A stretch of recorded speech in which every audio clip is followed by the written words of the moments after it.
guys, welcome back to my new vlog. So guys, नोंथांमोनखौ आंनि गोदान video बयखौबो बरायनाय थाबाय. So guys, आं दायो थांनो नागिरदों तामुलपुराव खांख्राइ मुभिनि प्रिमियाम शो दङो बेवहाय थांनो नागिरदों आं. नोंथांमोननो मुभिखौथ' आं देखायनो हानाय नङा, बाट आं खिन्थागोन मुभि नायखांनानै. एन्ड बिनि सिगां मुभि देखायनायनि सिगां प्रग्राम जागोन. स' बेखौ आं नोंथांमोननो सियर देखायगोन. नोंथांमोना आंनि भिडिअखौ नायलांबानो जाबाय. स' थ' आंनि भिडिअखौ स्टार्ट खालामसै. दायो आं थांगासिनो, दायो रिक्साजों ससे थांगासिनो. सिगाङाव लोगोफोर दोङो, थ' बिसोरजों ज' लोगो हमनानै थांसिगोन रङिया टाउन.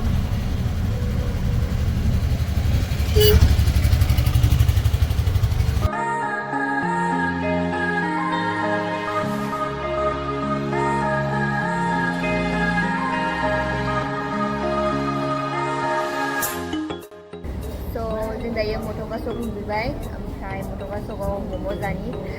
मुभिया बेसेबां टाइम लायो बेसेबां हर जायो मिथिया, माबा मोनसे जाना लानांगोन नङाबा उखैना थानानै नङा हर. स' मम' जानि.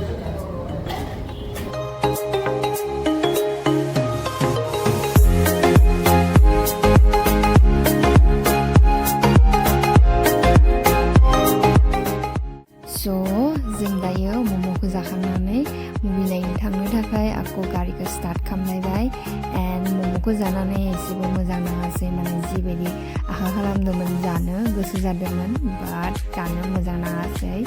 एन्ड मुभिखौ मथंगानि बे पार्कआवनो देखायदों. बेनो जाबाय खांख्राइ मुभिनि पस्टार. खांख्राइ मुभिखौ जिबायदि मानसिफोरा नायनो फैदों, सापर्ट खालामदों, बेफोरखौ नुनानै मोजां नांदो.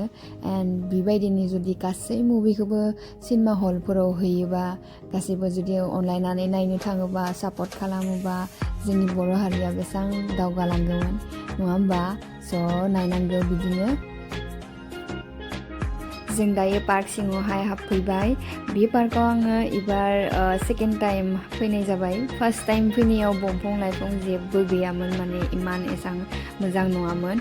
बाट एबार इमान धुनिया नांदो, माने दंफांफोरखौ नुनानै फुलफोरखौ इमान धुनिया नांदो आरो लाइटिं कि धुनिया साजायदो. मोजां नांदो फैनानै, आरो नेक्स्ट टाइमबो थांगोन आङो. एन्ड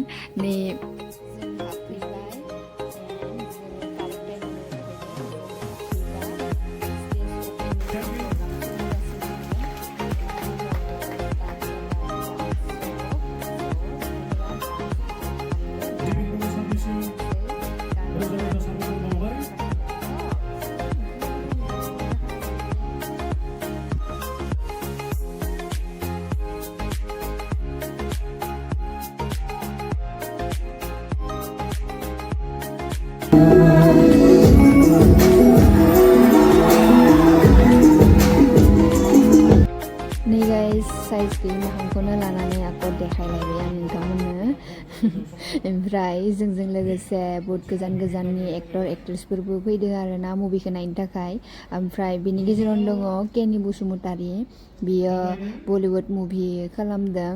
नै दासान्दि सोलिबाय थानाय जवान मुभिनि शाहरुख खाननि बेयावबो खामानि मावदों बिथाङा. ओमफ्राय आरो बहुत खिथामान दोङो हिन्दी मुभि, बलिउड मुभि, ओमफ्राय एसामिसबो दोङो. All the very best, guys. I'm very excited to watch the film.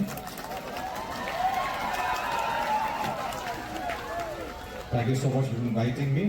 All the very, very best. Film to super duper hit.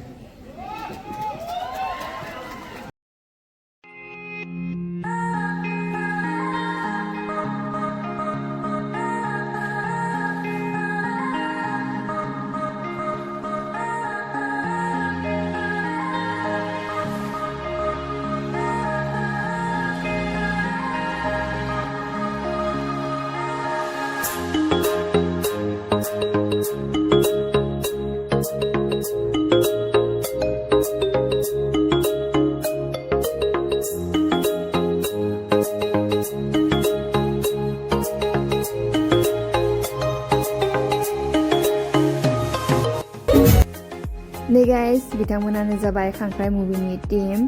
and बिथांमोननि प्रडिउसारानो जाबाय दिलीप कुमार बसुमतारी and डाइरेक्टरा सानसोरां खाख्लारि ओमफ्राय मिउजिकखौ होदो मामाय केनि and बाकी टीम बिथांमोनखौ कंग्रेचुलेसन खालामनानै बिथांमोननि मुभिखौ स्टार्ट खालामबाय 2 hours later.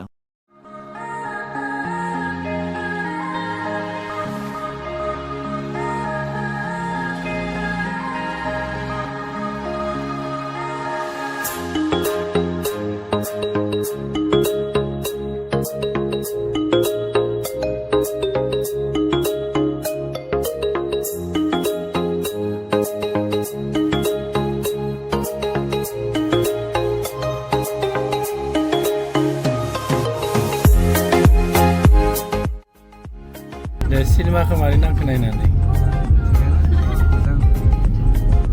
मारै नायजायो आरो ना मा होननांगौ बेयाव एक्सन दङ बांसिन एक्सनफोरखौ मोजां नांदो ओमफ्राय एसे कमेडिबो मोजां नांदो आरोना जों दायो दावदै जानायदो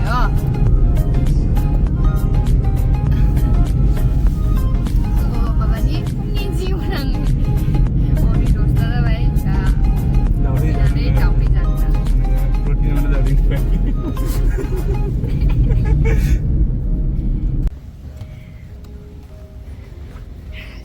जों दायो जोंनि बर' किचेनाव हाबफैबाय ओंखाम जानो थाखाय ओमफ्राय बेयाव ओंखाम जानोसै दायो 10:30 जाबाय ओमफ्राय जोंनिया लकेल कसा कि दिसा लकेल चिकेन कसा पर्क फ्राई मटन कसा tok देखानाय दे रांता